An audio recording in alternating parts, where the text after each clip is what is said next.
Halo, selamat malam. Perkenalkan, saya Budi Santoso dengan NIM F131720234 dan saya bersama dengan rekan saya Yosua Errol Christian dengan NIM F131220251. Nah, pada malam hari ini saya akan memperkenalkan mengenai kebudayaan suku Baduy yang ada di Indonesia. Nah, teman-teman mau tahu nggak apa sih suku Baduy itu dan di manakah mereka itu? Mari kita bahas.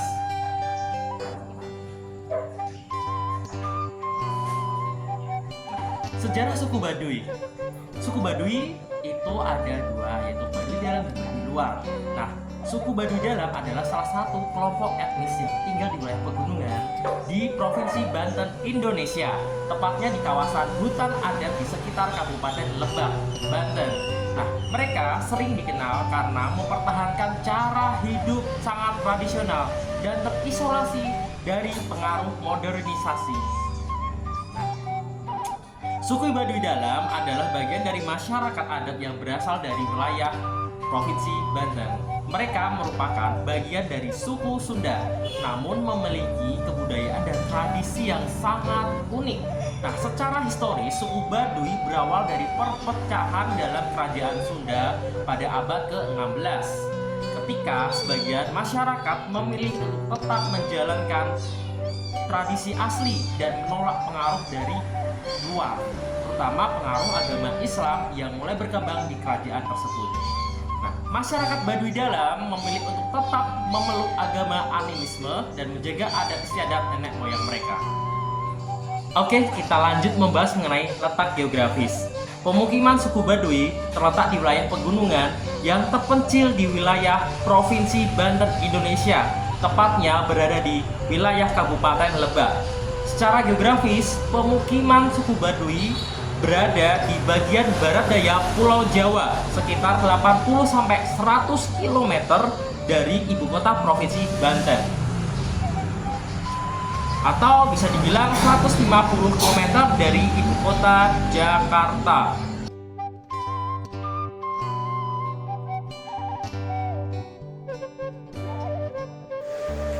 Nah, suku Baduy ini punya agamanya mereka sendiri yang namanya Sunda Wiwitan.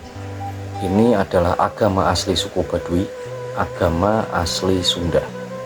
Wiwitan sendiri artinya mula, pertama, asal, pokok, atau jati. Jadi ya wajar saja kalau disebut dengan agama Sunda yang paling pertama. Nah, suku Baduy atau orang Kanekes ini mempercayai satu Tuhan yang disebut dengan Sang Hyang Keresa atau Yang Maha Kuasa. Kemudian ada Nu Ngersaken yang artinya yang mengendaki. Ada juga sebutan lain yakni Batara Tunggal, artinya si Tuhan Yang Maha Esa. Kemudian Batara Jagat atau penguasa alam, dan yang terakhir Batara Seda Niskala atau artinya yang gaib. Nah, Tuhan ini bersemayam di salah satu dimensi paling atas dalam susunan dunia yang dipercaya di Sunda Wiwitan. Jadi mereka ini punya 3 lapisan alam. Yang pertama namanya Buana Nyungcung. Ya, ini tempatnya Tuhan ini, jadi ada di paling atas. Kemudian yang kedua ada yang namanya Buana Panca Tengah. Nah, ini adalah bumi, tempatnya manusia, tempatnya makhluk lain berdiam dan beraktivitas, sama seperti kita ini sekarang. Kemudian ada Buana Larang. Ini adalah tempat terakhir bagi jiwa manusia, yaitu neraka. Letaknya ada di paling bawah, lapisan paling bawah dari 3 dimensi alam yang dipercaya oleh Sunda Wiwitan. Nah, orang Kanekes atau suku Baduy ini, mereka juga percaya bahwa tanah atau daerah di dunia ini, atau yang tadi disebut dengan Buana Panca Tengah ya, itu dibedakan berdasarkan tingkat kesuciannya. Tempat yang paling suci itu namanya Sasaka Posaka Buana. Nah, selanjutnya berturut-turut Kampung Dalam dan juga Kampung Luar. Lalu ada di luar Sunda juga. Nah, pusat dunia serta pusat lingkungan desa Kanekes ini adalah Sasaka Pusaka Buana tadi. dan Desa Kanekes adalah pusat dalam lingkungan daerah Banten. Sedangkan Banten itu adalah pusat dalam lingkungan tanah Sunda. Dan di luarnya itu baru diakui sebagai daerah-daerah lain. Jadi mereka sendiri secara geografis ini sudah cukup mengenal tentang letak-letak geografis, namun terpusat pada tanah mereka sendiri. Lalu ada tradisi unik lainnya dari suku Baduy, yaitu jambe-jambe, atau dalam bahasa Indonesia juga disebut dengan jambi-jambi atau mantra. Fungsinya banyak, sama seperti doa, bisa untuk menyembuhkan rasa sakit, kemudian menghindarkan dari mara bahaya, untuk kelancaran panen, dan lain sebagainya. Tapi pada intinya mereka ini menganggap jambe-jambe sebagai sebuah keseimbangan dalam kehidupan mereka. Nah, jambe-jambe ini juga dipercaya sebagai kebutuhan yang paling mendasar dalam kehidupan. Dalam pengucapannya pun mereka punya aturannya sendiri, yaitu diucapkan dengan sangat lirih, sangat pelan, bahkan tidak jarang diucapkan dalam hati. Tidak diucapkan dengan keras-keras ya pastinya. Untuk membicarakannya sendiri pun juga ada aturannya sendiri. Mereka ada hari-hari tertentu untuk membicarakan ini, ada hari-hari tertentu untuk belajar, ada hari-hari tertentu untuk tidak bisa menolak pertanyaan soal jambe-jambe ini. Artinya mereka ada hari untuk terbuka, tapi selebihnya jambe-jambe ini dianggap sebagai sebuah tradisi yang sangat tertutup. Nah, jambe-jambe ini punya pantangannya sendiri, punya larangannya sendiri bagi penggunanya. Apa itu? Yang pertama, tidak boleh bobogohan atau pacaran. Yang kedua, tidak boleh bobojohan tanpa nikah atau zinah di luar nikah, karena itu dianggap mengganggu kesucian dari penggunanya, sehingga jambe-jambe ini dianggap batal. Kemudian selain batal, itu juga bahkan bisa dianggap melemahkan ilmu-ilmunya. Jadi secara magis itu tidak akan berfungsi kalau pantangan tadi tidak dituruti dengan baik. Nah, bagi masyarakat Baduy ini, jambe-jambe ini sama seperti ucapan yang mengalir dalam gerak-gerik orang per orang dalam kehidupan sehari-harinya. Jadi jambe atau jambi-jambi ini tidak diucapkan serta-merta hanya di acara tertentu, tapi sudah menjadi bagian dari kehidupan mereka, sudah menjadi bagian dari tradisi mereka, sudah menjadi bagian dari adat budaya mereka, sudah menjadi bagian dari kehidupan dan kebiasaan mereka. Kelima adalah tradisi Kawalu. Kawalu adalah salah satu tradisi penting dalam kebudayaan suku Baduy, terutama bagi komunitas Baduy Dalam. Tradisi ini berkaitan dengan siklus kehidupan dan alam, serta menjadi bentuk upacara spiritual yang sangat dihormati oleh masyarakat Baduy. Kawalu adalah salah satu ritual atau perayaan yang dilakukan setiap tahun sebagai bagian dari upaya mereka untuk menjaga hubungan harmonis alam dan juga dengan leluhur mereka. Makna dan tujuan Kawalu. Kawalu memiliki makna yang sangat mendalam bagi masyarakat Baduy, baik bentuk rasa syukur dari hasil bumi maupun sebagai rasa sarana untuk menjaga keseimbangan alam. Kawalu juga merupakan waktu untuk berdoa kepada Sang Pencipta atau Ruwa, roh-roh leluhur dan alam, agar kehidupan mereka harus terus diberkati dengan kedamaian, kemakmuran, serta terhindar dari malapetaka. Secara lebih luas, Kawalu adalah bentuk ritual penyucian diri alam dan masyarakat. Tujuannya adalah untuk menjaga keseimbangan kehidupan antara manusia, alam, dan Tuhan atau Sang Pencipta. Selama Kawalu, masyarakat Baduy berusaha untuk memperbaiki dan memperbaharui hubungan. Selama Kawalu, masyarakat Baduy berusaha untuk memperbaiki dan memperbarui hubungan mereka dengan alam dan juga seluruh ciptaannya.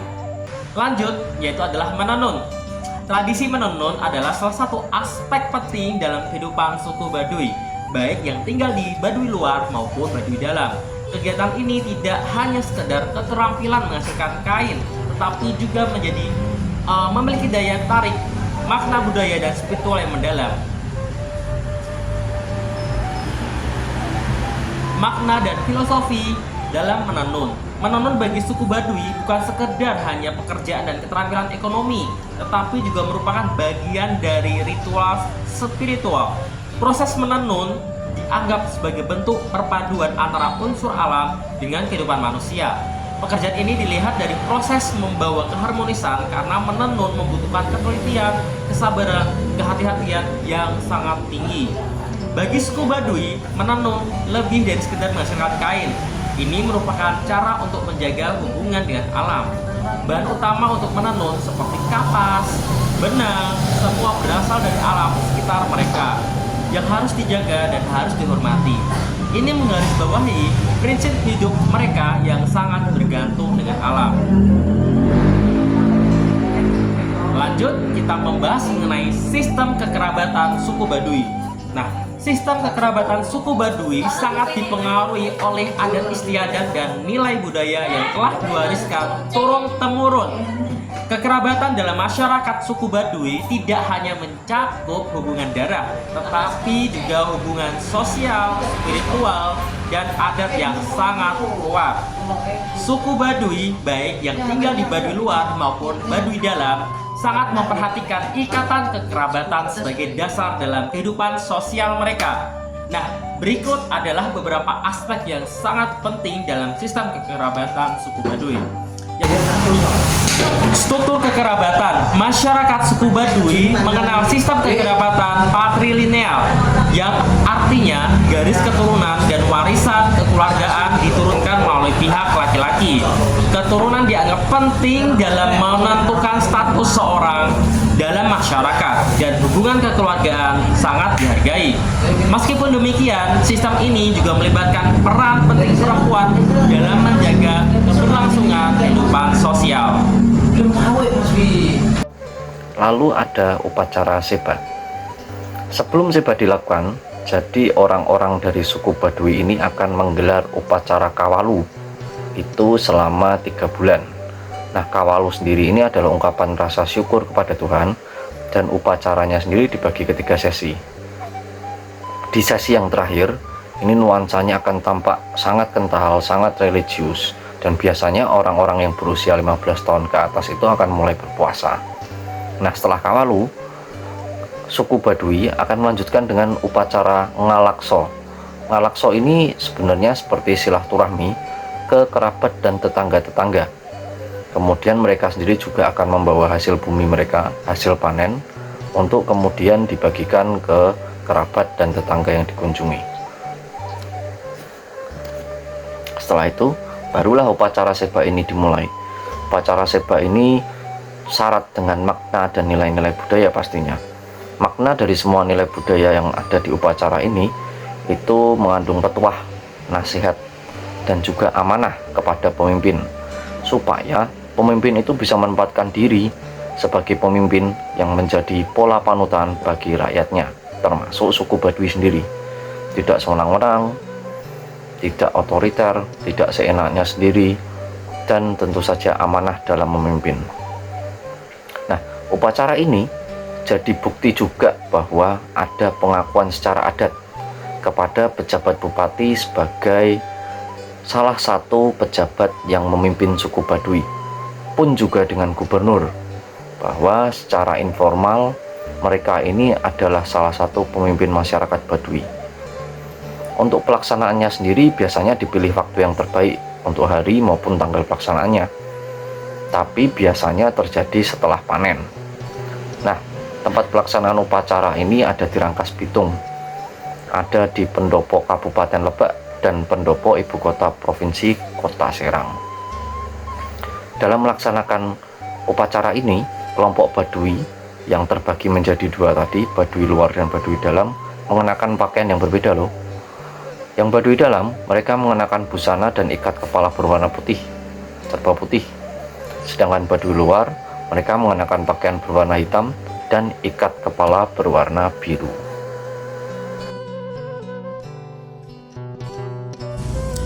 Perbedaan suku Baduy luar dan Baduy dalam. Suku Baduy yang terletak di daerah pegunungan Banten, Indonesia terbagi menjadi dua kelompok, yaitu Baduy luar dan Baduy dalam. Kelompok ini memiliki perbedaan yang sangat signifikan dalam berbagai aspek kehidupan, mulai dari pola hidup, adat istiadat, agama, hingga mereka berinteraksi dengan dunia luar. Nah, berikut adalah perbedaan utama antara suku Baduy luar dan suku Baduy dalam. Yang pertama adalah lokasi dan aksesibilitas. Suku Baduy luar tinggal di kawasan yang lebih dekat dengan dunia luar yang dapat diakses lebih mudah. Mereka tinggal di sekitar perbatasan wilayah Baduy dalam. Sedangkan suku Baduy dalam, mereka tinggal paling dalam dan terpencil di kawasan Baduy. Mereka tinggal di desa-desa seperti Cibeo yang terletak di pedalaman hutan dan pegunungan. Yang kedua adalah pola hidup dan teknologi. Suku Baduy luar meskipun masih memegang teguh adat dan tradisi, Baduy luar lebih terbuka terhadap pengaruh dunia luar dibanding dengan suku Baduy dalam. Mereka sudah menggunakan beberapa teknologi sederhana seperti sepeda motor, alat-alat modern lainnya. Namun, mereka masih berusaha untuk mempertahankan gaya hidup tradisional. Sedangkan suku Baduy dalam sangat ketat dalam menjaga cara hidup tradisional mereka.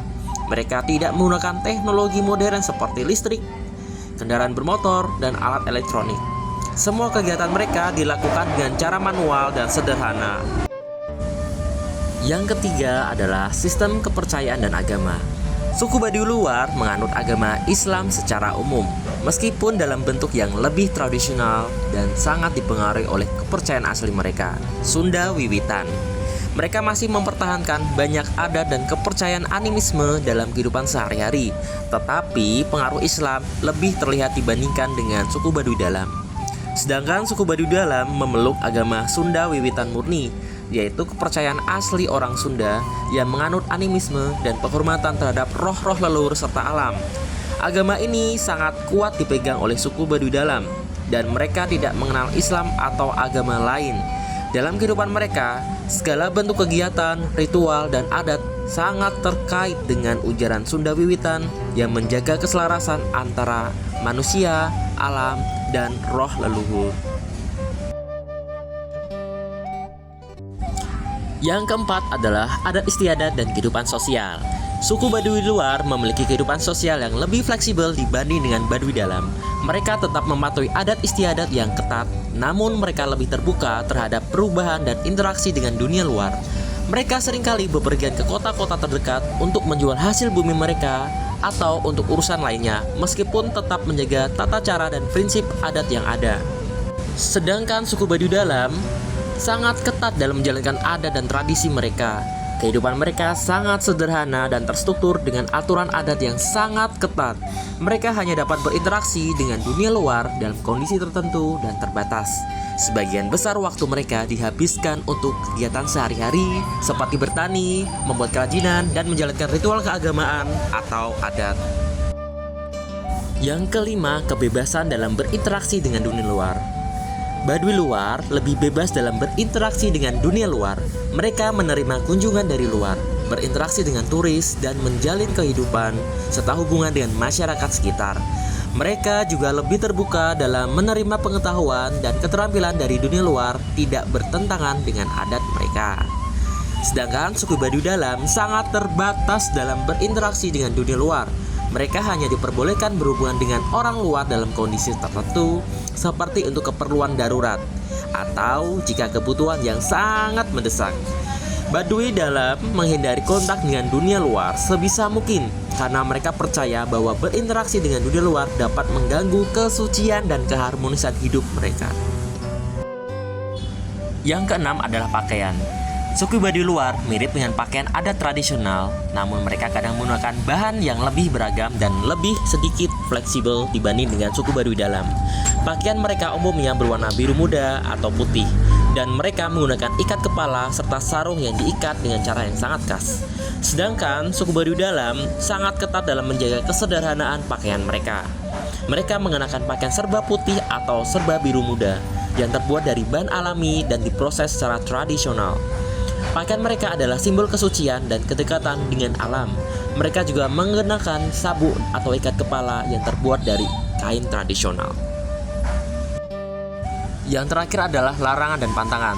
Suku Baduy luar tetap mematuhi sebagian besar pantangan adat. Mereka lebih terbuka terhadap kebiasaan-kebiasaan dari luar, seperti menggunakan sepeda motor ataupun berinteraksi dengan orang luar. Namun suku Baduy dalam memiliki banyak larangan dan pantangan yang harus dipatuhi secara ketat, seperti larangan menggunakan alat transportasi modern dan juga teknologi, berbicara kasar atau menebang pohon sembarangan. Suku Baduy luar lebih terbuka dalam melakukan transaksi ekonomi dengan dunia luar. Mereka menjual hasil bumi seperti beras, sayuran, dan kerajinan tangan. Sedangkan suku Baduy dalam, mereka sangat terbatas dan lebih tertutup. Mereka hanya bergantung pada pertanian subsistem yang hanya menghasilkan cukup kebutuhan untuk konsumsi mereka sendiri. Demikian presentasi kami dari kelompok Banten.